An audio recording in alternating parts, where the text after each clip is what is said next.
அருட்பெருஞ்சோதி அருட்பெருஞ்சோதி தனிப்பெருங்கருணை அருட்பெருஞ்சோதி திருவருட்பிரகாச வளராதிவ்ய திருவடிகளே சரணம். வணக்கம். இன்றைக்கு நாம் சிந்திக்கக்கூடிய அகழ்வரிகள் 101, 102. அகழ்வரிகள்: வாடுதல் நீக்கிய மணிமன்று இடையே ஆடுதல் வல்ல அருட்பெருஞ்சோதி. இந்த அகழ்வரிக்கான விளக்கம்: இதற்கு முன் வரியில் அனைவருக்கும் பொதுவானதாக இறைவன் விளங்குவது சிற்சபையாகிய பூர்வமத்தியே என கூறப்பட்டது. இந்த வரியில் சிற்சபையின் பயன் இதுவென கூறப்படுகின்றது. வாடுதல் என்பது மரணமடைதல். மரணத்தை நீக்கிய மணிமன்றம் ஆகிய சிற்சபையில் ஆடுகின்ற வல்லபம் பெற்ற அருட்பெருஞ்சோதி ஆண்டவரே,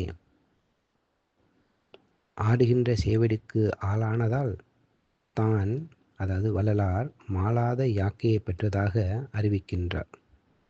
ஆடுகின்ற சேவடிக்கு ஆளானேன், மாளாத யாக்கை பெற்றேன், கூடுகின்ற சன்மார்க்க சங்கத்தே நடுவிருந்து குலாவுகின்றேன், பாடுகின்றேன் எந்தை பிரான் பதப்புகளை, பாடி பாடி நீடுகின்றேன், இன்ப கூத்து ஆடுகின்றேன், எண்ணமெல்லாம் நிரம்பினேனே.